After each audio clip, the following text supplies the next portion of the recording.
winter has taken spring's final flower when its life becomes ugly and cold. When death comes upon me like an eviction notice, leaving my soul without a home, I'll be sure to haunt your kitchen cabinets with a touch of that graveyard magic.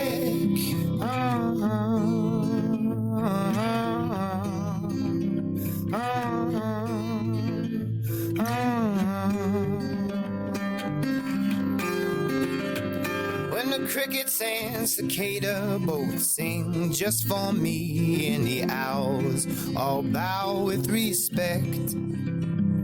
When death goes a-prowling like a wolf through the forest and finds his way to the front steps, I will be knocking around in your attic. Death can't conquer this graveyard magic.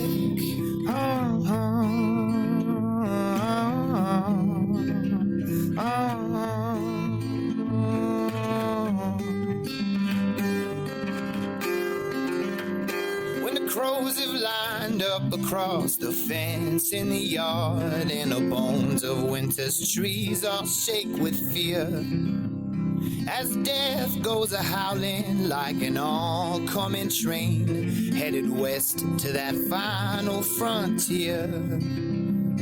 Our love girl is strange and dogmatic, chock full of that chalky graveyard magic.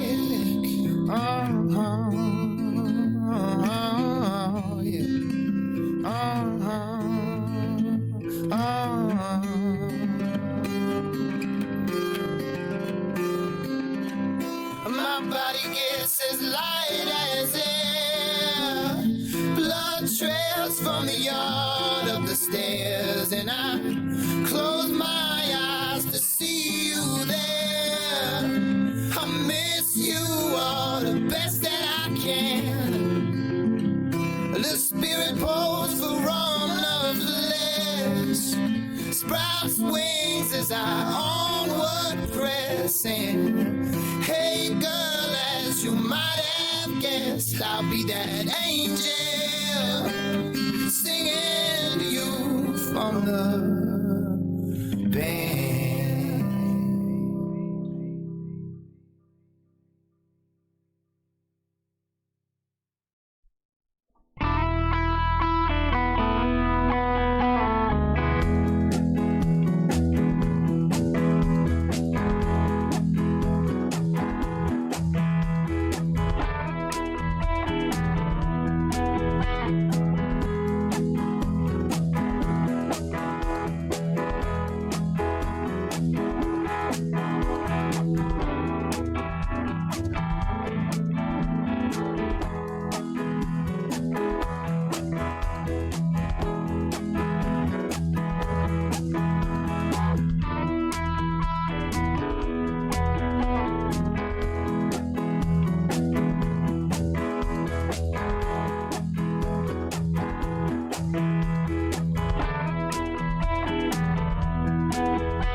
All right. And the music stops. How you doing tonight, guys? Doing good. Well, um, all right, where everybody's here and set. Except for you, man. Still, you eat like all the time. I'm hungry. I'm a growing boy. Okay, A growing boy. that's right. I didn't get to my size because I wasn't eating, but it is good food. Um, but welcome in, guys. This is episode 30. It That's right, is. episode 30. See, I got it right this time.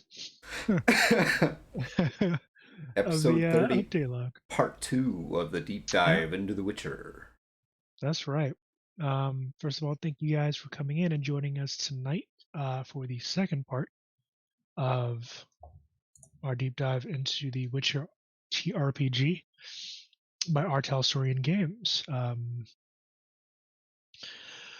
For those who missed the first part, I suggest you guys go watch it. But we went over things like the lore, the classes, things like that. But now we're actually going to jump into to some character creation.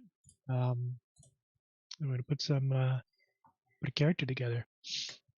Yeah, which if for those who saw last week's episode, you know that there's actually quite a lot that goes into this character creation. Like uh, the Witcher overall it's a pretty crunchy system.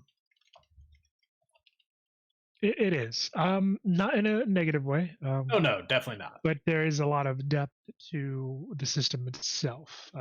Even creating your character, which Yeah. is good because it gives you a lot to work with as you're playing your character, as you're stepping into the world of the continent. As far as I'm aware, again, lore-wise, there is actually no name for this particular world or the continent that all the things take place on. It's just Yeah. called the continent. Yeah, it's just the continent. And like, yeah, this system has a lot to it, and we don't plan on covering everything because one of those things I'll tell you guys now, they have verbal combat in this game where You you can hurt have people's a feelings. resolve, which is essentially your social health bar that people can wear down in the verbal combat. It's again, there's a lot to this system.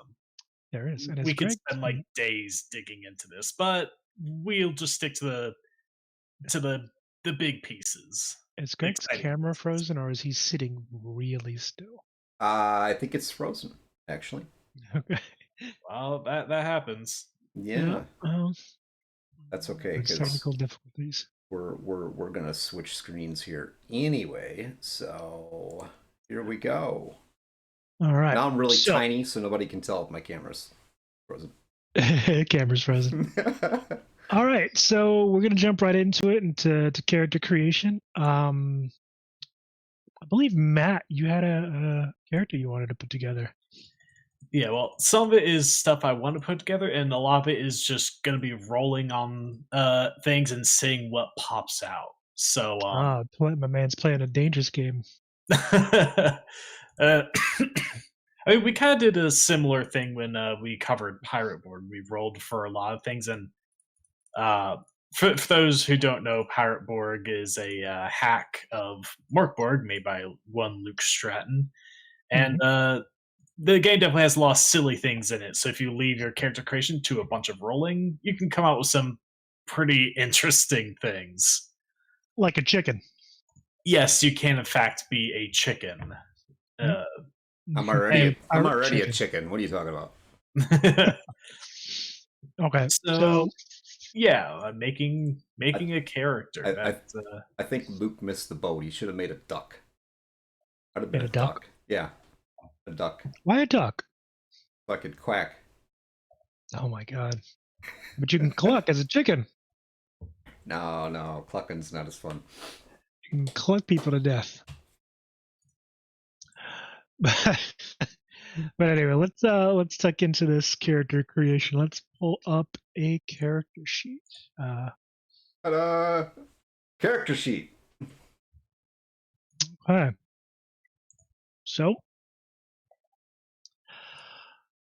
So Matt, Knowing what you know about the races, and again, a little bit of a recap for this portion of character creation.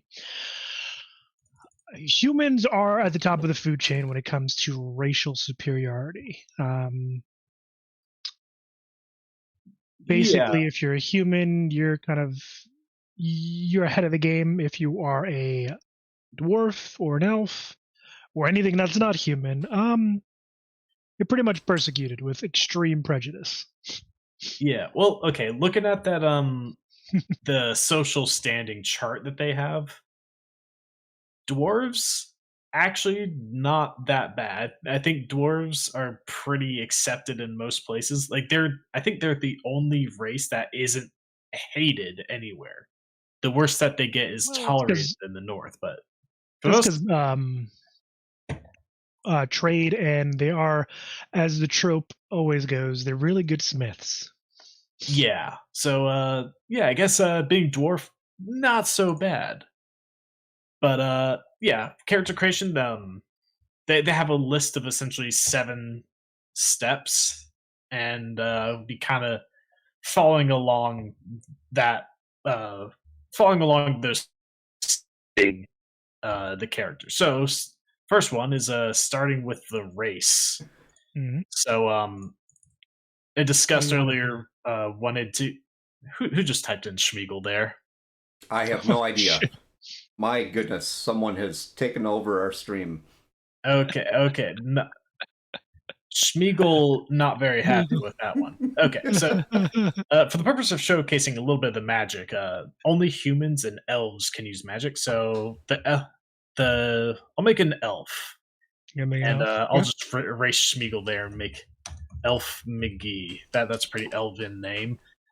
Elf McGee. Listen, if I sit here and try to make up a real name, we'll be here all day. So I'm putting that there for now. Okay. So you got your race picked out. That's going to come with some specific bonuses. Let's look at what elves get. So perks of being an elf: you are artistic. Elves have a natural eye for beauty and talent, so you're going to get a +1 to your fine art skill. Fat lot of good that's going to do you. They're also natural marksmen because of their keen eye.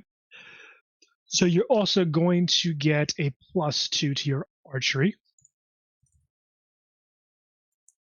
And you can actually draw and string a bow without taking an action. Shocker, the elves are good archers. Oh no, the tropes continue. Elves also have a deep magical bond with nature. So you don't disturb animals and all that jazz. He's a furry.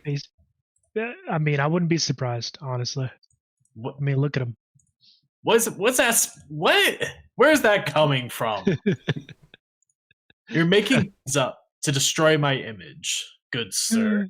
I am most bona fidely the peanut gallery. So thank you very much. He really is. All right. So now that we got all of the racial stuff out of the way, life path. So for those of you in the audience who are familiar with 2020, Cyberpunk 2020, I should say, and I would even say Red to a slightly lesser degree. I know they have life path stuff in there, just not, I don't think, as, because it's been a minute since I've read the core rulebook for Red. They don't have as a verbose life path system as they did in 2020. Yeah, from they have elements, but not as in depth, I would say. Less impactful, but not as in depth. Off the top of my head, yeah, the Cyberpunk Red still has a good bit, but like The Witcher here, you can like pretty much get a very good framework of your character's entire life through the life path system. So, which the first part of that is the homeland. So what are you gonna roll? What are you gonna roll? Go ahead and give me. Here's what we're gonna do. We're gonna do it by the numbers. Go ahead and give me. Well, you're non-human, so you're an elf. Yeah, so that means homeland is the elder land origin. Yeah. They have this whole like kind of tree and chart on their homeland bit. Mhm. So from the Elder Lens, if you're an elf, you are from Dol Blathana. Yep. You can add +1 to your social etiquette. So, like most elves, people. Well, I don't know. People do like elves in this world. What page are you looking at in the book? I'll just pull that up for everybody. We are looking at page 26. That's on 26. There we are. How about that? All right. So, and just find the place in the character sheet to put this. So Yep. it's there's quite a lot in the character sheet as well. A lot of the different like categories. But Although okay. I will say, Roll20 has done a really good job about making this particular sheet easy to navigate and not as clunky. And not as like you don't get a bunch of crap just tossed onto a page and you gotta look through it. Yeah. All right, show. So now, after I've got the homeland at the bottom of page 26, I could then go to family, roll some of our favorite odd or Even, baby. So, so this first one, I'll just roll a d6 and see what pops up from that. So d6, that is an even. So at least some of my family is still alive. So then I'll go to the parents page. Where is that? Wait. All right. So family fate is page. The next part of the chain. Yeah, it's family fate. So I roll again. A 3. Your parents are alive. Go to family status. Okay. Family status is on page 29, Matt. Yeah. All right. So family status. Now that I'm there, yeah, the Roll20 windows would stop freaking out. No, seriously. Sometimes Roll20 windows are just like real finicky. They're temperamental. They know you're making a non-human, so they're not happy about it. Expand. What's wrong with you?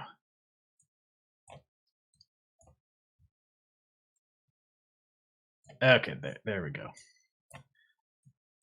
All right, so there are 3 columns for family status, each depending on where you come from. So since I'm the Elderland status, I'll roll a d10. I am That is a 10. I'm with you, Infinity. Absolutely. Oh, that's the worst. Give this man some rolling shit. Rolling high in this case is not good. Well, so what'd you get? Lowborn family. You fucking lowborn ass scum. Yes. Can I change his name back to Schmeagol now? Yes, you can. You can do that. I approve. He's a Schmeagol if there ever was one. Schmeagol wasn't even an elf. Bro. Man was a hobbit, which in this world, I guess the closest thing would be a gnome. So you're gonna get a lucky token, which is gonna give you a +1 to luck. I mean, they gotta give you something. I mean, you're already like poor and shit. Yeah, well, each of these you start off with something. So, if I rolled a 1 and got aristocracy, then I'd get +2 reputation. Every one of these statuses gives you something. So, and I guess in the case of being the lowest of the low, you get a little bit of luck, which is odd considering I feel like a person like that would be a little unlucky. And fleas. All right, so we're going to your most influential friend, because even low-born gutter scum like you has to have friends. All right. See, this is where it's going to turn around. See, I'm aiming for 4 because that'll give me a highborn friend. Okay, go ahead. Oh fuck! I got it, baby. That's a 4. You got a 4? Okay. I got. I don't know, DM. I mean, What'd you do? I mean, what'd you think- do to get this highborn friend? Did you like catch him in the act with like the maid or something, and you're like blackmailing him? Is that how this goes? If he No, doesn't come no, up with no. something really good, I think he should re-roll. Okay, No, all right, no. yeah, Matt. See- Give me, see, give he me. was- No. See, he was walking through an alleyway Mhm. with his parents, just after they had just seen a play, as Oh as he was no! just a little kid. Oh no! I But know where then this is going. just a mugger came by and shot both his parents, leaving him an orphan. And my character just saw that all go down and just befriended him. This particular origin story is starting to sound a little familiar. Man. I think I've heard I it have somewhere no before. idea what you're talking about. This is a completely original story made by me. Okay, Batman. All right, Bruce. We got it. Yeah. This does give me a signet ring. Oh God. All right, so you got a signet ring. I like who this guy's turning into. I'm gonna let you keep the highborn friend. He's got friends in high places, bro. Barely. And the next part, I think, is All right. Siblings. siblings. If you are an only child, I'm gonna laugh. No, 'Cause it's it's so Hold on. Elves Hold on. has a special bit for non. Here's your roll. What was You the just typed an 8. What? No. That was a roll. That was a roll. See, elves don't have many siblings. You can only have up to 2. Mhm. Your parents were very promiscuous. That's just not how elves What'd you go. 9. So I do have the maximum number of siblings for an elf, which is 2. Okay. Well, So all let's. right then. And So you have 2 siblings. yeah, now I have to roll for both of them because that's right. You roll even for like bits on your siblings. And that's actually kind of a system in the game. So if your main character dies, you can just pull from your siblings. Your siblings can come looking for revenge.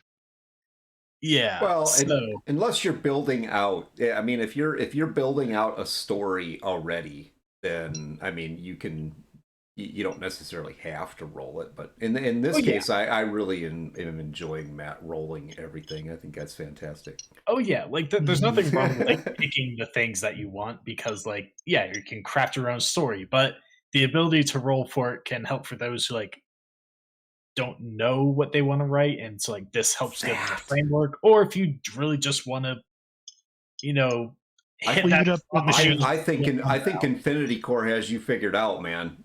Yep. I think he does. I like that story. That sounds like it's legit to me. That's a high place. I don't know what you're talking about. Anyway, I'm gonna roll for my 2 siblings. I'll make 2 D10 rolls. Okay. So What 7 we got by here? 3. So I have Brothers. an older brother who has no feelings about me. I guess he just does not give a fuck, but he is a romantic. Too busy dealing with the ladies to deal with He's too busy being a whore. with his younger sibling. What a fantastic older brother. And 3, a younger brother that is jealous of me, probably because I've got a rich friend. But they are kind, though. I think you rolled that the wrong way. What do you mean? Did he? I think you should I have roll. to roll for each category there? Yeah, I think you should roll 40-10 for yes, each one. that actually is. Or does Yes. it- okay, It is that actually makes multiple a little more rolls. sense. Yep. Okay. Anytime you see a table with multiple headers highlighted in blue, you roll separate for each header. Oh, Okay. okay. So I'll use the first 2 rolls. So I have a I have a brother with 7. 3 is younger. Let's see.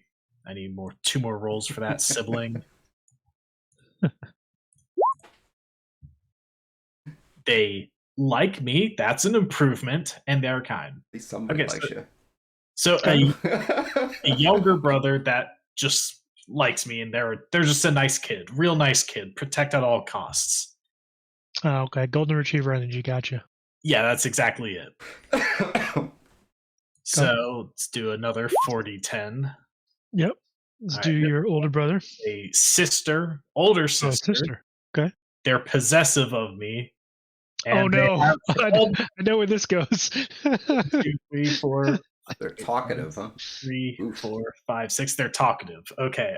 Yep. I'm glad that wasn't a 7 because that would have been the Wow. romantic personality. I'm like, I don't like where this is going. I was gonna say this is going a couple different ways here. Second is an older sister that possesses me and just doesn't shut the fuck up. So that's That sounds like older sisters, actually. Always got some shit to say. It does. That's yeah.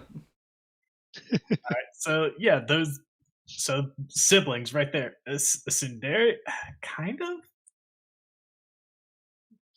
I mean, it can be written that way. It sure can. All right, so yeah, siblings. That's the fun part. So Interesting siblings. Okay. So what are their names, Matt? you're asking for a lot right now. All right, let's see. Younger brother. Their name is Bill. That's an elven name, right? Yeah. And older Totally elven name. sister.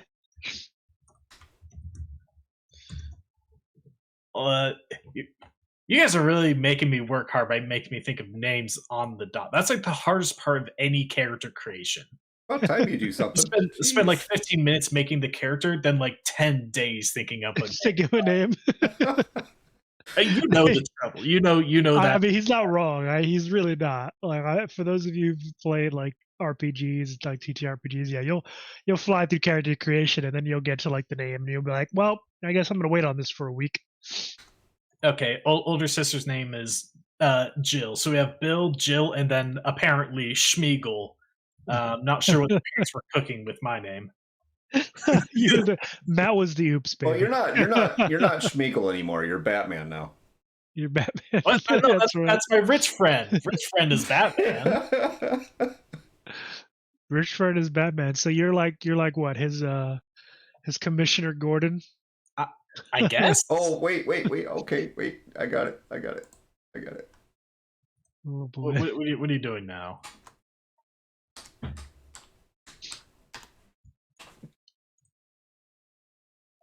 Since your rich friend is Batman, you must be Robin. Now I'm a Robin. Okay. I mean, that fits. That does fit. Okay, I'll take it. Robin. I guess like. Hopefully you're not the Jason Todd Robin, because it didn't end well for him. Jason Todd was pretty poor. No, it just didn't end well for him if you read The Killing Joke. And he came back. I like that story. Did he come back? I think he did. Yeah, he did. Yeah. No, he came back as Red Hood. Well, no, Okay, I don't want to ruin that story for people who don't know. Okay, I mean, that's an old story. That's an old story. That's not spoilers. But anyway, also very dark. But anyway, yes, life events. Oh, shiny, look. Life events. Enough about Batman. This is about me. So for every full 10 years you've been alive, you're going to roll a d10 on another table to determine what happens to you, because shit happens. You grow up, shit happens to you, you die. That's kind of how it goes. Although since you are an elf, keep in mind that you can live for a couple hundred years.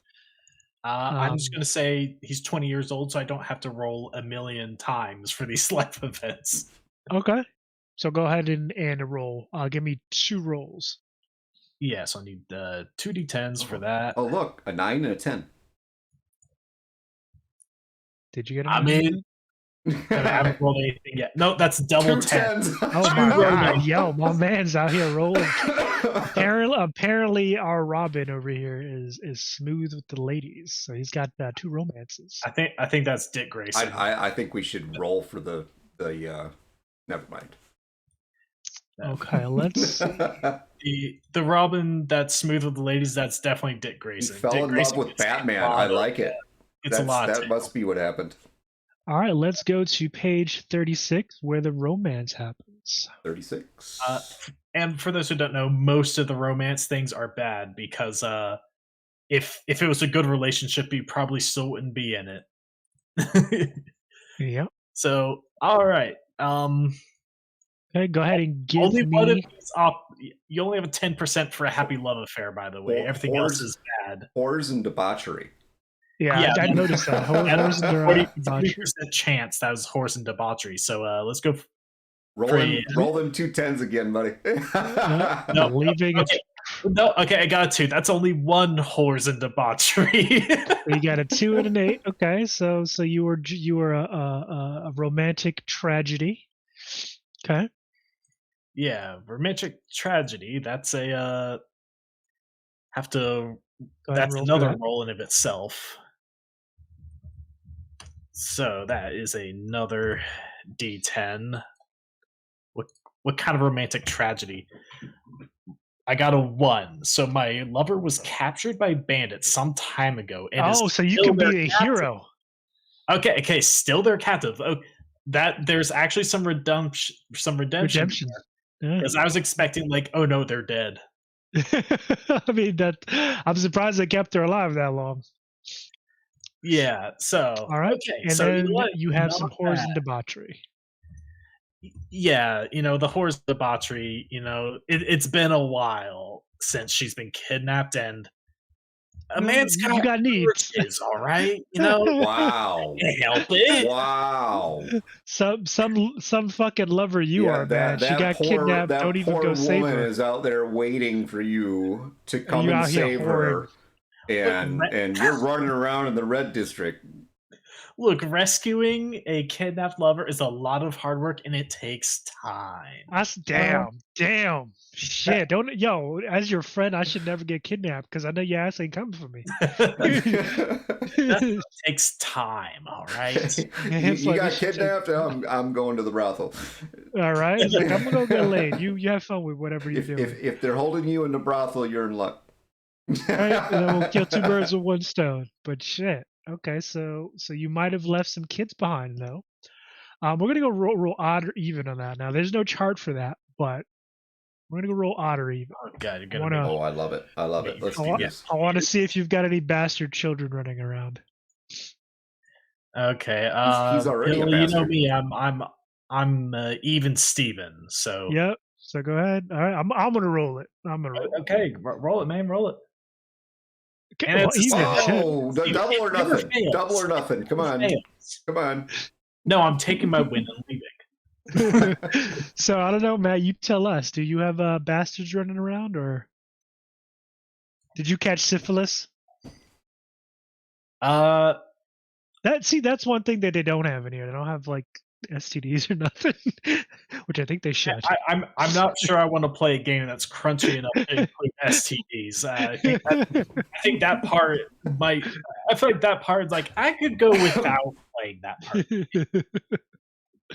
Okay, you don't want to live dangerously. Gotcha. Okay. Yeah, no, and you know what? My character's only 20. Let's not have any kids to complicate that stuff. Okay, I'm like and I don't have kids, and I don't. It's like. That's like too much work for me as I am now. What's the 2-year-olds do with it? I'm starting to see a theme here, Matt. You're real lazy. don't want to save your friends. Don't want to have and take care of kids. Yeah. I mean, Greg, seeing kid is tough work. So, wow. All right. No wonder why now Batman doesn't want anything to do with Batman doesn't. Oh no, he does have Damian Wayne, but Damian Wayne has proven to be nothing but a pain in the ass. You're right, Damian. From what I've known about that character is a pain in the ass. He probably should have like kicked him down a flight of stairs or something. Yeah, Damian Wayne is like just evidence that maybe Batman shouldn't have kids. All right. Let's see what we've got here. Okay, so now that we're done with that part, allies and enemies. Ah, yes, allies, enemies. Where's that? Oh, wait. Wait. No, never mind. That was part of the life events. Personal style. Personal style. Okay, so there's style, which is 4 categories for clothing, personality, hairstyle, and affectations, if I'm saying that word right. Flamboyant clothing. That's what I think we should give him. Flamboyant clothing. 4d10. Okay, so first roll is a 3 for clothing. So I got fancy clothing, no doubt, for my highborn friend. He buys me nice things. It's very cool.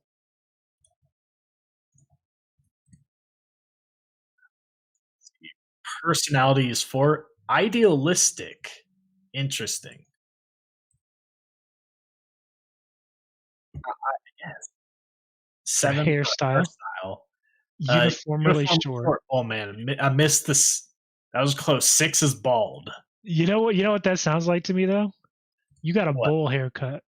Your Bowl mom haircut? cuts your hair. You got a fucking bowl haircut. Your mom cuts your hair. Uniformly short doesn't have to mean That means a bowl haircut. That's like that could be like just getting a buzz cut. You're just around like fancy clothes and a bowl haircut. Sounds like a Monty Python movie to me. Yep, that's exactly what you got. You got a bowl fucking haircut. If I got a rich friend, they wouldn't let me have a bowl haircut. They'd be like, "Okay, no, you're hanging around me. I have a reputation. I won't let you look like that." So you just thought that you were friends. See, you were like that one friend that they hang on to. You were the one ugly friend. Yeah. You were the ugly friend. Oh shit. You know what? My affectation, I rolled a 1. That's trophies. So you know what? I don't care what you say. My guy a little serial killer. He is capable. See, we're like serial killer shit right there. Right, we're taking a Jack the Ripper twist here now because you got the Horan thing going on, and now trophies. I mean, with the fancy clothes and the bowl haircut, it's all starting to come together. Mm-hmm. I think that he's just got lifted up to the high life with his friend. He's got fancy clothes.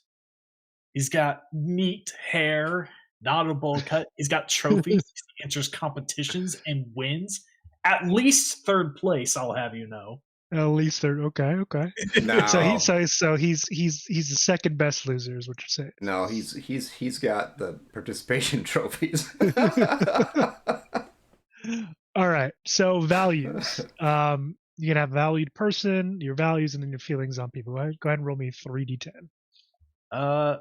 Where do you roll for? Oh no, okay, they're down here. Okay, yeah. Valued person. 3d10 and 9. That person is a personal hero. Oh my god, it's gotta be Batman. Okay. Oh my god. Personal hero. Wait. Your value is vengeance. Jesus. Wait, really? My value is vengeance? Oh my god. And then your feelings on people is neutral. I keep going back between Dick Grayson and Jason Todd, but this here is starting to look a little more like Jason Todd. Yep. If the value is vengeance. And then your feelings on people is pretty neutral. So, yep. You're looking a little Toddish there, my man. I don't know. Jason Todd didn't really like people overall, right? Really didn't. All right, now we're getting into the profession. So for those of you who do not, absolutely. For those of you who do not, your brother understands, man.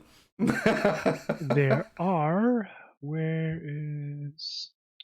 Hold on. Can't remember how many professions there are. 2, 4, 6, 8.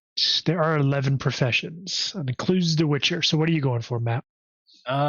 So we can show a little bit of like magic. It's only a couple of the professions are capable of magic. I'll just go mage. Elven mage. How original. An elven mage? Okay. Robin was an elf or a mage. What did I tell you? Who could have not guessed that? I mean, all right. It's almost like we discussed this before the stream or something. Crazy. We didn't even need to. It was preordained. Absolutely. Yeah. Batman doesn't believe in magic. Oh, he's got you there. He does. That's right. Batman believes in science. I don't know, man. No, Let's go to page 43 real quick to kind of show folks what the mage profession looks like. There we go.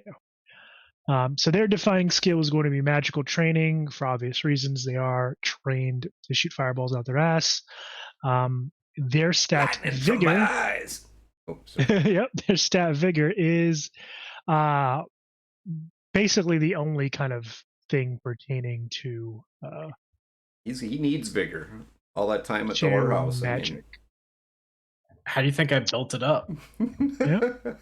See what else they get. You get some magical perks. You get novice spells, some rituals, and then a hex, and a couple skills. Okay, so we're going with the standard mage, huh? Yeah.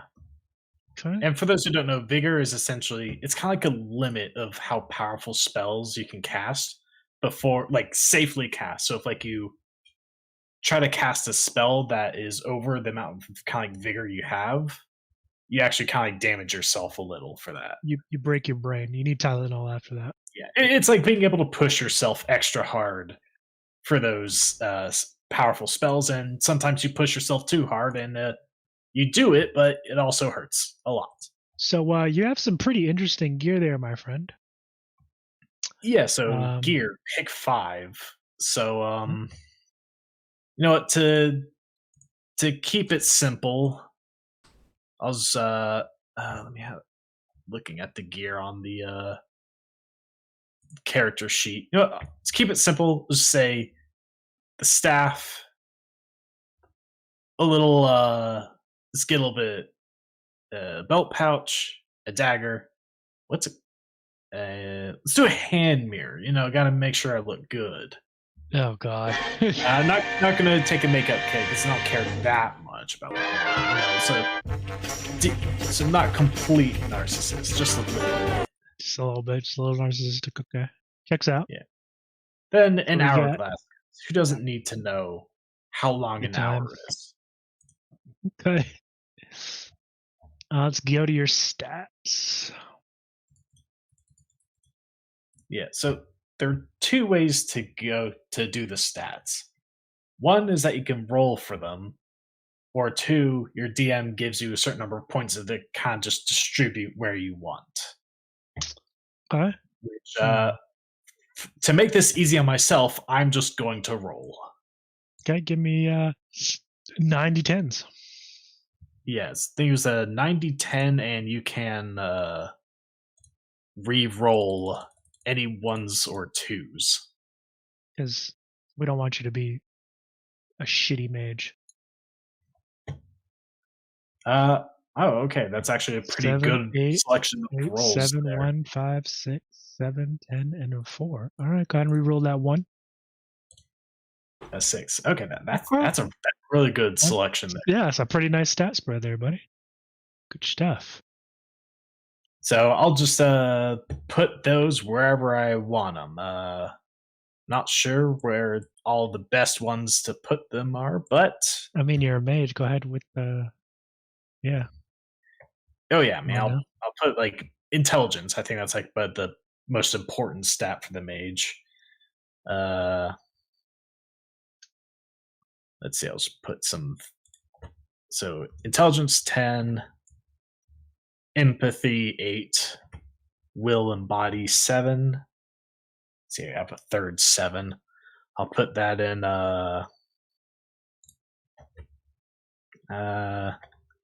Put crafting. Why not? I have a 2 6s. So that'll be reflex and dexterity. And then I think that leaves me with a 5 and a 4. So I think I'll make the luck 5 and speed of 4. Slow boy. He don't Okay. need no help. Okay.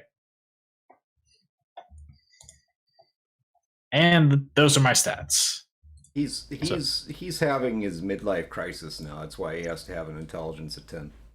He really Midlife is. crisis. Wait, are you talking about me? Are you talking about me or my character because both of those are very false. All right. So we're gonna trying to make up into for those earlier transgressions with all the, all the whoring. Yeah, and leaving that poor girl out there kidnapped by the bandits for years while he's I'm off. working on it. You don't work 24/7 to save your loved ones. You got to take breaks. So I think maybe your empathy should be the 4, because that sounds really, really... Seriously, you really don't care. It's just that I care for everyone, including the whores. Too bad they don't have a full of shit stat here too. That would be go well. All right, so let's go to your skills, man. Yeah, so let's see. I believe the way the skills work is that you actually you have your class related skills that you're going to have.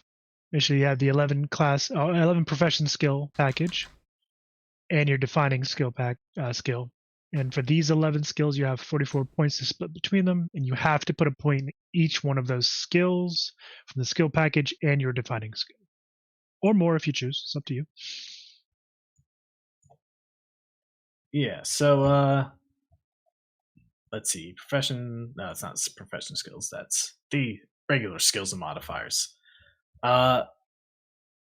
Probably not going to go through these fully, just because I feel like that would take a decent amount of time to fully work out my skills. So I'll just put a 1 for now in the things that I do. Yeah, the ones that you need to. Yeah. And then we can kind of take a look at them. So what do you got? You should take a look at them real quick. Make sure you max out your seduction skill. Oh, you know it. Oh God. All right, so it's educate. So mages have their 11 skills that you can start off with. Their education, grooming and style, hex weaving. Let's see, where was that? Yep. Human perception. So that's kind of, in D&D terms, that would kind of be like insight. Yep, he's a lie detector. Essentially, yeah. Resist magic, ritual crafting, which I think that's actually that's where is that in this skill list? Oh no, right there. Seduction, good old, everyone loves that. Social etiquette. So Infinity Corps played a dumb mage in D&D. Like, how did that work? Did you just like fail your spells all the time or something? Did you roll like with disadvantage? Is that what happened? It's challenging yourself to play roles. IQ of 10 and characters that like that was your base score. Was it 10? That's not actually kind of, that's not stupid. That's actually kind of average. But for a mage, I'd say for a mage, that's very stupid. Yeah. You're just like last in your class kind of mage. You're kind of like last in your class. You barely squeaked by. They basically your master passed you just to get you out of his fucking hair. He's like, all right, here's your fucking diploma. Get the fuck out. Yeah, had all the other students looking around like, are they supposed to be here? Okay, so I just put 1 in each of those profession skills. But after that, you have what are called pickup skills. They don't have to have high intelligence, Grim. They do not have to have high intelligence. You can play a mage that has sorcerers? No, sorcerers do not have that. Yeah. No, in D&D, sorcerers are charisma based. Yeah, they bullshit. They bullshit their way to their spells working. Honestly, mages don't even have to have high intelligence. Yes, it does affect your spells to some degree, but I mean, challenge yourself sometime. I mean, that's the same thing as saying like barbarians don't need high strength or constitution. They don't. I mean, they don't. They don't need play dex-based barbarian. Look at Jack Black. Black. They don't need it, but it's good to have those stats. But anyway, So after your profession skills, there where you have what are called pickup skills, Mm-hmm. which are pretty much allow you to put 1 point in a number of skills that aren't private profession skills, and I believe you have a number of pickup skill points equal to your intelligence plus reflex. Yep. You're basically equal to your intelligence stat and your reflex stat. So with yours, I believe that's a 10 and what was your reflex stat again? I can't remember. My reflex is a 6, so that would be All right, so 16 60. extra And we're not going to go skill. through all of that because again, that stuff would take forever. No, we can just pretty much But go ahead and kind go of past that point. But essentially, the idea is that you have 44 points to put in your profession skills, and then some extra points to put in for pickup skills that aren't related to your profession. Yep. And that's dependent on your intelligence and reflex. So definitely those two stats are something you might want to pay a little bit of attention to during your character creation if you want to get like a good start on your skills. But Yep. another limit for skills is that at creation you aren't going to go past 6 because you can put a total of 10 points to any skill, but for creation you can only go up to 6, so you aren't like maxing anything out right out the gate. Yeah. And again, so for those of you who are curious about kind of how you improve your character or level up your character in The Witcher TRPG, it is similar to the Cyberpunk line where you get what's called improvement points. We did cover that in our part 1 of this deep dive, so go ahead and watch that and you kind of get an idea of it. But I'll give you kind of the long and short of it. Basically, your DM will award you improvement points or IP points based on particular criteria. There's one suggested in the book, but most DMs kind of they do it. Each DM will do it differently, and then you'll use those points to improve things like your divining skill or your profession skill, your pickup skills. And basically, the way you have to do it is you have to spend the appropriate amount for each level up. So if you're going from level 4 to 5, you have to spend 4 IP points to go from level 4 to 5 in a particular skill, as an example. Another little caveat that some of you might be interested in, and it's definitely an important part of the system. You don't really find this in a lot of TRPGs or TTRPGs. I'm going to have to remember why they call this a TRPG and not a TTRPG. But whatever, that's there. Terminology. Yeah, it's terminology. So crafting in The Witcher TRPG is actually well thought out. It's simple-ish. Basically, it has more bones than D&D. Yeah, I'm gonna throw some shade at D&D because the D&D's crafting system is pretty bad. It's really surface level. At least I don't like it. Especially their magical crafting. Yeah, well, like for me, I feel like crafting systems can be hard to do in tabletop games because, like, if you think about like say video games that you see crafting systems in, usually have a large list of crafting reagents, and it's easy for a video game to kind of keep track of all of those things for you. While in a tabletop game like this, you have to keep track of all of everything in your inventory yourself. So I can see why a lot of games would want to keep those to a minimum, so you don't have to fill up your character sheet with a bunch of different items. But surprisingly, actually, this game does go a bit into having a good number of crafting reagents. Grimwolf and a bar of soap would actually make a pretty decent lockpick. No, that's actually in Divinity Original Sin 2. In their crafting, you combine those two, and that's one of the ways you can get lockpick. It's actually not a bad deal. Yeah, there were a couple ways to get lockpicked in that game. So to keep it long and short on the crafting system. It's broken down into three simple steps. You got to determine if you have the right diagram, determine if you have the components, and yes, you can actually go harvesting and go buy components to craft your equipment, and then you have to make a crafting roll. So again, for those of you who don't know, there is actually a crafting stat, and there is actually a craftsman profession in this game. So you can be part of a party and be the guy who repairs and makes their shit. So keep that in mind. And what diagrams are, basically, they are, what the name suggests, they're basically, pieces of paper that have basically the blueprints for the item that you are trying to make. And they usually come with a list of ingredients that you're going to need for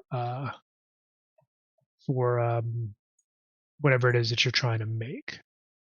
Now, so basically, crafting items will have a rarity and a location built in. There is a kind of a DC for foraging. There's a cost, there's a weight, things like that. The foraging DC is actually going to be based on your survival check. So that's, for those of you who want to get into crafting, that's something to keep in mind. Again, crafting diagrams as well. You can buy these. You can find them, things like that. And you're probably going to ask yourself, why am I going to be bother crafting in this game? I'm just here to fucking kill shit.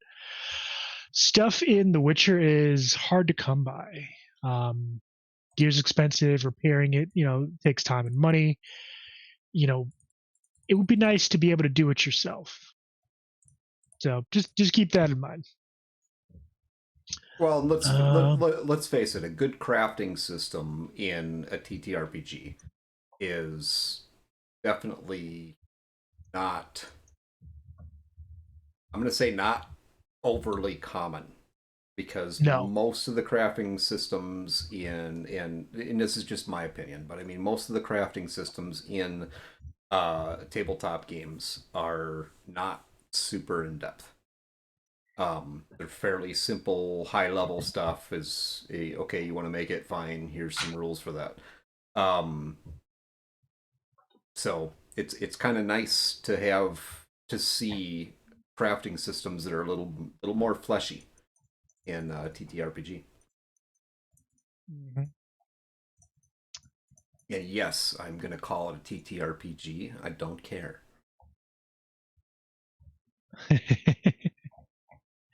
The names are interchangeable.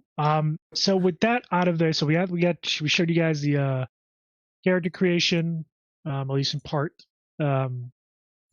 You've got to take kind of look at the gear, the skills, a little bit, and the crafting. And again, all this stuff, definitely, there's layers to it. And for those of you who are looking to get into the TTRPG, highly recommend you do your research, kind of look into the system, see if it's for you. But also keep in mind, your DM is the final arbiter of the rules in any TTRPG. So keep that in mind. For those who are planning to be players in the Witcher universe, or those who are planning to DM, use these. You can use these as hard and fast rules, or you can use them as guidelines. But now we're going to get into I would say half of the combat system. And what I mean by that, we're going to get into the magical part, because magic is a very, very important piece. Yeah, and in this game, magic is essentially split up into 4 different categories. First, you have spells, which are pretty much as they sound, like mages use spells. Second, you have invocations. These are similar to spells, but the difference is that instead of being like a logical formula that you practice in order to use, this one's a lot more faith-based. So the priests are who use invocations. Mm-hmm. Like the way that people cast these two things are completely different. So that's why only mages do spells and only priests do invocations. Yep, the priests and druids. And then you have Witcher signs. So Witcher signs are basically, they're considered, I mean, I would even say less than novice level magic. These are signs and kind of small magic tricks that require a very, very small amount of magic and focus, because that's another thing. Everyone within the Witcher universe is born with a different amount of magic, some more than others. Women usually end up being more often being mages than men, although men can be and are, there are a number of very powerful male mages, but typically women kind of make up, I don't want to say the majority, but I would say it's probably 60-40 if I had to give a number. In terms of ratio, basic signs are again, they're useful for witchers who are magically inclined, but they don't actually train in spellcrafting and magic like a traditional mage or even a priest would. And then you got rituals. Yeah, rituals are pretty much what you kind of expect from rituals. They're not like used in the moment. At least, like a lot of them have like a preparation time. So you're not going to use them and get like the immediate effect. They take some time to do. And they also have components. So, it's your typical, magic ritual, and they change based on the ritual, but you have stuff like, draw that magic circle in chalk and have a bunch of like reagents and stuff like ashes, wax, magic root, etc. That type of thing that'll be used up in the ritual. So this is definitely that kind of like more, what was the way to put it? I guess like that kind of occultish way of doing magic where you're not quite a spell, but you're taking some time to do this. Definitely something you'll want to do when you're safe. If you're doing it in the middle of combat, you better hope your allies can protect you while you do it. Pretty much. Let's see what else we got here. So we got that. We got magical stuff. Then, actually, I was wrong when I said 4. There's actually 5. So there's the last one are hexes. Hexes. I can't believe you forgot about that. It's actually on your thing. Yeah. So hexes are essentially, they're a good bit like how would you describe hexes and how they like differ from like the spells and invocations? Because they're more like, think of them kind of like curses. Well, curse light, so that they each have an effect and they have some kind of debilitating effect on them. They're And they have like hexes are more like a minor curse, you could say. Yeah. That's kind of what they are, because like they also have a requirement to lift, meaning that so that their duration isn't like like X amount of rounds. It's until this kind of specific thing is done to lift the hex, which I think kind of makes it interesting. Meaning they're long lasting. Let's give him a hex. He can just start out the game with a hex. Hexes are just a mage can learn one. No. I'm not saying giving you a hex to cast. I'm saying we're gonna hex you. Okay. Now look, in the character creation, there was a potential life event that you could be cursed, but I did not roll that, so I'm good. Oh, we got to back up. Rewind. Jesus. All right. So yeah, let's pick a hex, Matt. Let's see there. 1, 2, 3, 4, 5, 6 hexes. Go ahead, give me a D6 roll, because you do get a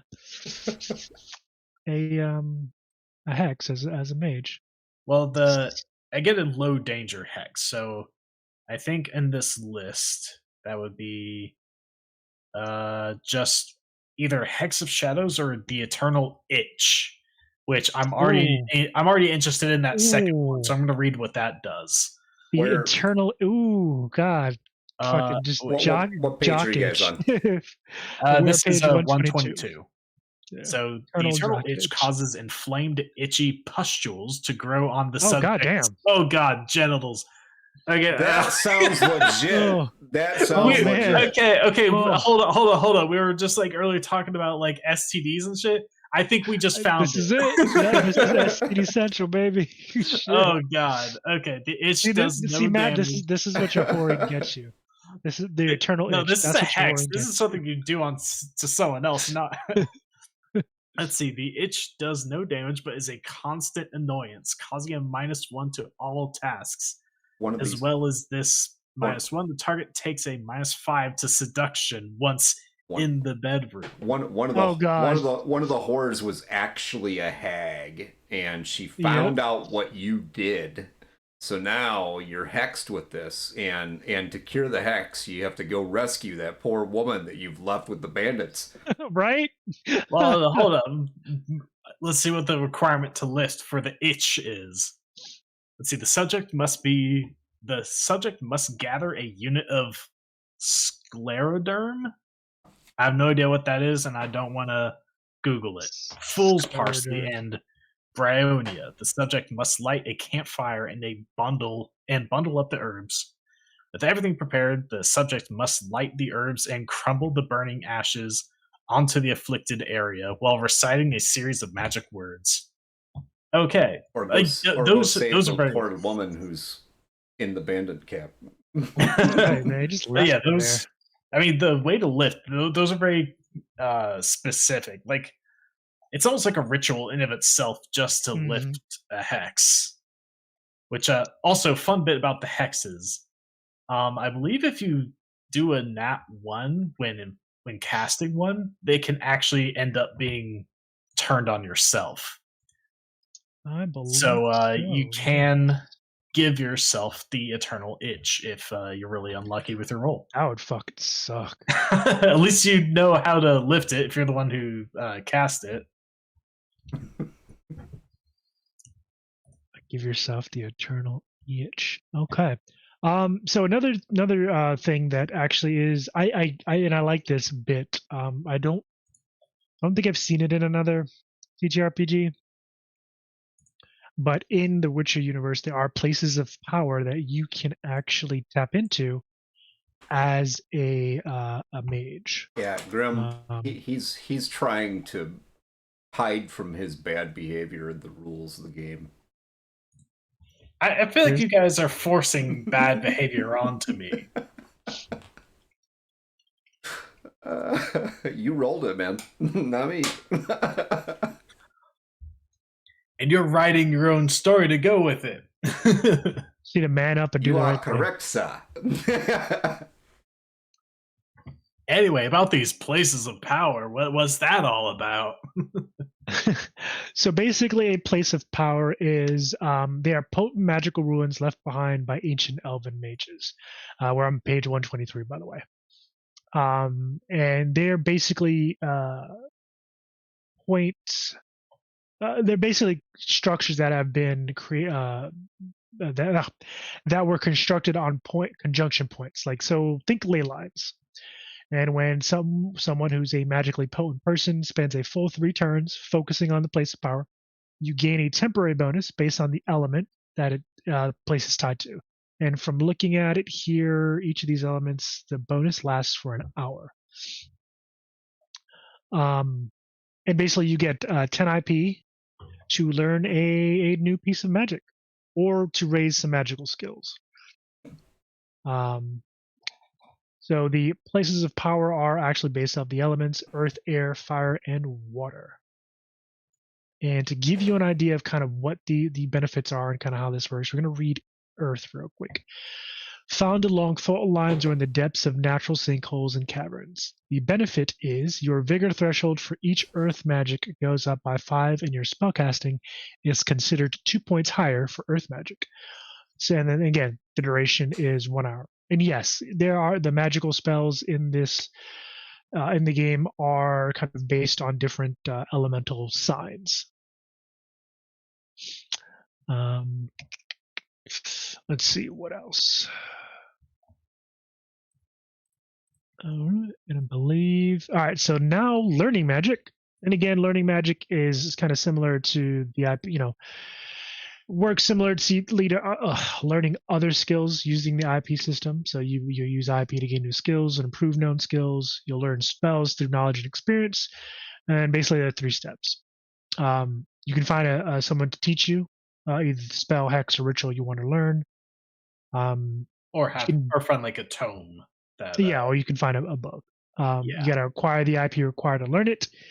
There's always a chart, chart down here on page 124 that kind of lets you know the DC and the IP required, and then you got to spend the appropriate time and make the appropriate checks to actually learn the spell. Now, just keep in mind, since mages, priests, and witchers kind of learn different types of magic. Mages can learn spells, rituals, hexes, and signs. Priests can learn invocation, rituals, hexes, and signs. And witchers are only capable of learning signs. So there are drawbacks to being a witcher. Yeah, but I mean, it's The Witcher. Come on. I mean, yeah, you're gonna be spanking people's ass left and right. Yeah, I mean the Witcher, the way I see it, is the only kind of like they're like a hybrid in this, where they have a bit of magic, but they can also do a lot like physically. And the good thing is with Witcher, they do either option very well. Well, I wouldn't say very well, but well enough. They're very good like melee and even ranged combatants and investigators and things like that, but they're also pretty good at magic too, at least in the sign area. Yeah, I mean, like one of the because we went over a bit in the last episode where each class actually has its like own skill tree with like 3 paths, and one of those paths for the Witcher is like kind of magic focused, being like a spell blade. Mm-hmm. All right, so let's go to page 150. Now we're tucking into the other aspect of the combat system, the more mundane side of things, at least in part. Just the combat in general, like how you hit things and how you not get hit by things. And let's start this off with a bit of a caveat here. Combat is not kind. You won't get your ass beat. As I think who is it? As Mike Pondsmith is fond of saying, "I'm gonna kill your I'm gonna kill your character." Honestly, I think that's been like the bar for most of Artel Sorian's games is you gonna die. Let me introduce you to my victims. Players. Yep. That's pretty much. Yeah. Like from what I've been able to read so far, when it comes to the Witcher's combat, like it can be harsh, but it encourages kind of knowing, especially if you're going to fight monsters, it really encourages knowing the knowledge about them, kind of going in with a plan rather than just charging in blindly, which is pretty in line with what the Witchers themselves are. They're prized not just in their ability to slay a monster, but also their knowledge of monsters. That's why they're so adept at taking them down. They've learned a lot about these monsters. They know what they're capable of. They know how to deal with it, and so that's why they're so good at it. And this system very much kind of encourages that same type of thing, where you should probably have some plan going in. Yep. Yeah, you should definitely, and again, you should definitely be kind of using your leaning into your advantages and trying to disadvantage your opponents. It's not like a movie? No, it's not.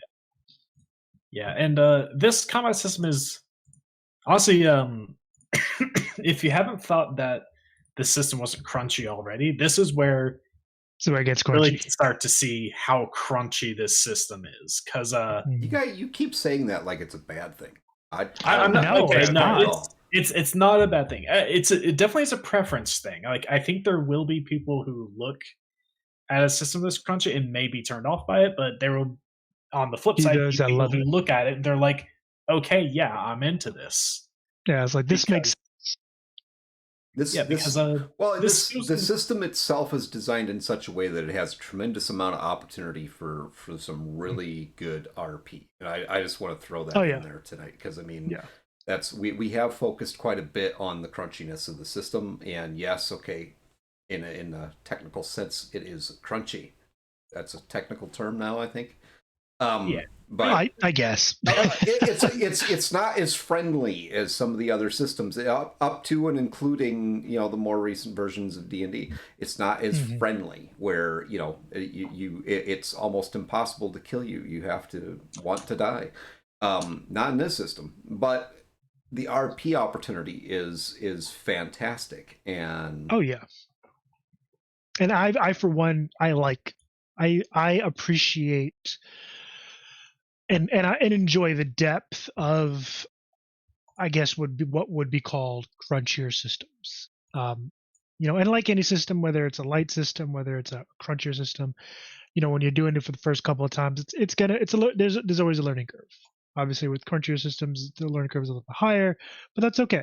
Once you get into the flow and the rhythm of things, it works itself out.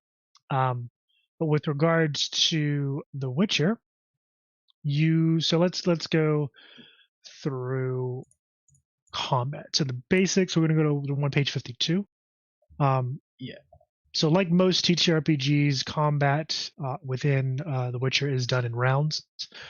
Basically, what a round is basically about a time block of about 3 seconds, and they're basically going to signify the order of things. You'll obviously have initiative rolls.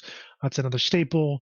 And basically, a round is going to be one full rotation of everyone that's involved in the combat, so enemies and player characters alike. And again, these are kind of 3-second chunks of time. And one thing a lot of folks kind of, or some people might forget, is that in combat in a teacher, all of this stuff is essentially happening simultaneously. Two people's turns it's not happening like one after the other. They're technically happening at the same time, but I mean, it's one of those things where I consider it a little, at least the way I consider it, it's a little suspension. It's a little fluid. Sure. Yeah, keep a little fluid. Like I don't think you should be considering it happening at the same time too much. It's just like however the turns go is how they go. They're kind of both simultaneous and both one after the other at the same time. Again, it's one of those odd things where it's because it's a turn-based system. There is that sense of like chronological order, so you can't get away from that. But at the same time, it's not like everyone else is standing still doing nothing while your turns happen. I think it's one of those things where it's just like, don't think about it too hard. Things are happening. Go. All right. So, and then you have actions. In one round, you have basically enough time in those 3 seconds to move a distance equal to your speed in meters, perform one action. Speaking is never considered an action. Usually, in the TTRPG community, we call that a free action. However, and this is something very unique to, at least from my experience, very unique to the Witcher TRPG, verbal combat. Yep, that thing I mentioned before, which I don't know if we're going to get into that, but there is a type of combat where you're not actually fighting, but you're just talking shit. You're like a debate or an argument, or I've taunted you once already. Should go away, least I taunt you again. You're fucking talking shit, basically. That part is definitely very unique to the Witcher system. I haven't seen anyone do something quite like that. It is kind of funny, the idea that you do have essentially a social health bar. And I'm actually I'm looking for the verbal combat section. I can't. Oh, never mind. You'll I found you'll it. find that a bit farther Yep. in. But So let's jump to verbal combat real quick, because that is a very unique mechanic. It definitely is a very unique mechanic. So we're gonna jump to page 177. Okay. And it definitely is, because your social health bar is called your resolve, which is just the average of your will and intelligence times 5. Yep. So your will and intelligence divided by 2. Yeah. Times 5. Yeah. Which, like, for instance, the character I just made has a resolve of 20 because he has 7 will and 10 intelligence. I don't know, man. He sounds kind of thin-skinned. Sounds like I'd say that's sound like he'll get his feelings hurt pretty quickly. But okay, so let's He's an elf. What do you expect? On 177, yeah, we're on that page. Okay, so you see those 2 sidebars. I'm going to read through them real quick. So you have empathetic attacks versus antagonistic attacks. So verbal attacks are split up into empathetic and antagonistic. Empathetic attacks aim to endear your target to you. So I guess I don't know, that seems like you're trying to convince them. That's interesting. Yeah. That's an interesting way to put it. It's like persuading, appealing, seducing, or befriending. Those are the empathetic type attacks. And then you have your antagonistic attacks, on the other hand, are often more powerful and can benefit from torture and torment. Oh, God. The antagonistic attacks are deceive, ridicule, or intimidate. Yeah, so, and then the empathetic kind of less friendly things. Yeah, empathetic attacks are seduce, persuade, appeal, and befriend. And these do actually have corresponding skills. Like seduce, obviously seduction, persuade is persuasion, appeal is leadership, and befriend is charisma. Yeah, and they do damage, which damage to the resolve, not your HP, but yeah, that is your social damage, so to speak. And each of them even have extra effects that go with them. Like, say, seduce pretty much creates a bit of like a damage over time effect. Yep. That's interesting.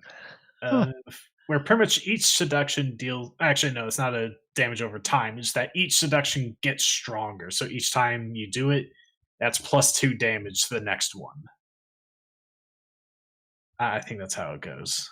But yeah, so like it's it's a lot more in depth than I would ever expect of a. Again, it's just not something you see, at least not that I've seen in other games where there is a full-on combat system for talking to people. Yeah, it's weird to think of that way, but that's essentially what it is. Cyberpunk has something very similar to this. Oh, they do? Yeah, it's just not quite as fleshed out like this, but it is actually covered in the Cyberpunk Red Book, I believe, under the topic heading "Other Ways to Fight" or "Other Ways to Avoid Damage," something like that. But it essentially uses your renown or your yes, that's right. Yeah. Right. Yeah. To intimidate or impress, or however you want to look at it. I mean, yeah, I believe this The Witcher also does have that kind of reputation. Yes. Yeah, where you can do a couple things that are modified by your reputation level to try to get people to do certain things. Again, like The Witcher and Cyberpunk, they're both made by Artosonian, and both of these are based on the same system. I think it's called the interlock system. Yes, the interlock system. Yeah.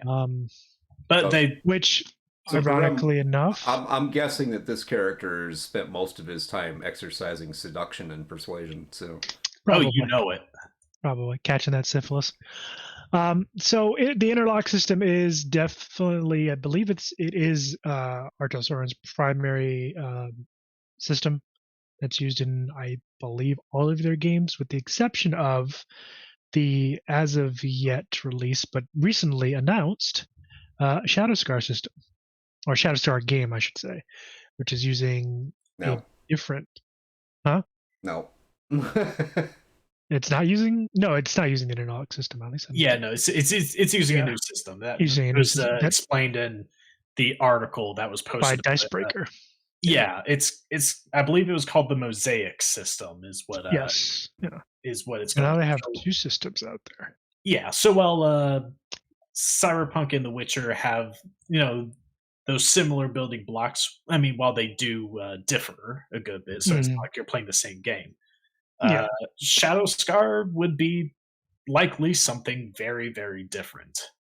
Oh yeah, I'm expecting something different, something unique. Considering, as Cody said in the article, this is something he's been working on for quite a while. So we'll see. We'll see what happens when it comes out. I'm sure those of you who went to PAX Unplugged, which they did have a booth there, probably know more than we do. With that said, also now that we're coming on about 10 minutes till, any housekeeping, Greg? You're usually the one who kind of brings this up because I forget. I beat you to it. I cleaned my house today. Yeah, you did. Housekeeping. Well, we do have a couple of housekeeping items, as a matter of fact. So obviously tomorrow night we will be doing episode 5, or the last episode of our Alien campaign. So make sure you don't miss that. It's where we get to find out how all of our players die. I mean, what happens to all of our players in that particular stream. Jeff is going to be the only one to make it out. He is not the type of character that lives. Wow, what do you mean by that? We've already established he's somewhat self-centered. Those guys don't live in the hard. I don't know, man. I think he might live just because he's a little self-centered. But anyway. No, he's the one that'll run off to try to save himself and ultimately ends up running directly into the monster. Into the alien. Maybe, or he might just use you all as a bunch of shields. Wow. All right. Well, I can't wait to see what actually happens. Go ahead, Greg. Well, and then Saturday we have. Oh, it's Sunday. Sunday. We have a special guest. You want to tell them about that? Yeah. So this Sunday we are actually airing a special episode with a gentleman by the name of Matthias Johansson, who is the creator of Symbaroum, a TTRPG out of Freely Press. That is, how would I describe Symbaroum? It's kind of a gritty, dark, fantasy setting. Honestly, and this is a compliment to it. It kind of gives me some Witcher vibes a little bit, but it's definitely its own game. Again, really excited to sit down with Matthias and kind of talk about that. Especially recently, I believe it was a couple months ago, a little more. Davokar Awakens was the latest release expansion of Symbaroum, and a couple of, I think, a week ago. That's when I think it's a couple weeks maybe ago, about a week and a half, week and a half was when The Walking Dead at TTRPG came out, and he was the game director on that one. So excited to sit down with him and have that discussion, and talk about the game, him, his career, and kind of what else we can expect from Symbaroum and newly released Walking Dead TTRPG. And then next Wednesday we'll be sitting down and we're actually going to sit down and do a one shot of The Witcher. I don't know if it's going to be on Wednesday or Thursday. I don't know. What do you think, Greg? Because we are going to have some time between games. Thursday. Thursday? Okay, yeah, we can do it Thursday. So we'll do that. But as for next Wednesday, let me make sure because I know it's coming up on the holidays. Okay, it's 13th. All right. I'll get back to you guys on what's coming next Wednesday. There are a lot of things going on. Destiny 2 has been popping up quite a bit on my list of things, and not in a good way either, which is sad. Yeah, things been going down at Bungie lately. Yeah, Bungie's been getting hit pretty hard. But anyway, I think for kind of a lot of the same reasons that we've talked about a lot over the past episodes where we talked about like kind of news and the way a lot of companies have gone. I think it's very similar stuff. yeah. But keep an eye out for those. Greg, any more news on the game front? Or sorry, our RPG stream front, which is on Thursdays. No, we'll do that one shot. And then after that, right now we're looking at possibly going. I mean, we need to roll back into our Cyberpunk campaign at some point. I was thinking we might do that for the remainder of December and maybe run out a 3-part piece for that. Okay. And then we have a couple of options coming up as far as what our next system is going to be. Now that we've really looked at a couple of systems that are out there, and we've had several creators on. So, if anybody in our audience is interested in seeing a test run of any of the systems that we've already taken a look at, or possibly anything that's created by Artel Sorian or by Free League Press, then let us know, because that will definitely impact what is next on the agenda. We are highly suggest that. We're looking. We are going to do a Tales of the Loop piece. We also have a Mutant Year Zero that we need to do coming up. And yeah, so plenty of things. The actual announcement for what the following Thursday will be the kickoff of will be made on our Discord. So if you're not part of our Discord, join the Discord. That's the only way you're going to find out. Well, unless you just show up and watch, which you're welcome to do that too. It's the only other way to find out. Mm-hmm. Well, I suppose you could ask a friend. You could follow us on Twitch. I mean, there's all kinds of ways you can follow. Twitch, YouTube, TikTok. But you won't. You're unless you join our Discord, you're not going to find out until 2 weeks from tomorrow. Yes. So join the Discord. I mean, that's also where you get to meet us. Well, not meet us because you've already met us, but talk to us directly. You also get to. We do have some of our creators on there. I believe. Could be wrong. We do. We have Oz Mills on there, who we did have a sit down with. He is. He was the writer of the recently released Tales from the Loop. They grow up so fast. Sorry, I was trying to remember the name of that game. But he's also done a slew of really awesome work. One of beloved Dragon Age character Dorian did the writing for that. He worked on the Dragon Age TTRPGs. Worked on a number of different games, both video games and TTRPGs, if I'm not mistaken. He's been all over the place as he's been around. He's as a freelancer, so he's worked on a lot of things. We have him on board. We have folks from Artel Sorian as well, and we also have Luke Stratton on, I believe, in our Discord. Mm-hmm. Cool. So yeah, sorry, I was just trying to remember who all we have there. So yeah, you guys can kind of jump on the Discord and talk to them, ask them questions about their systems and stuff like that. So, but you can only do that if you join the Discord. That said, I think we have all the housekeeping stuff out of the way. Mm-hmm. let's jump back into. I think we covered all the things we wanted to cover, right? Combat, magic,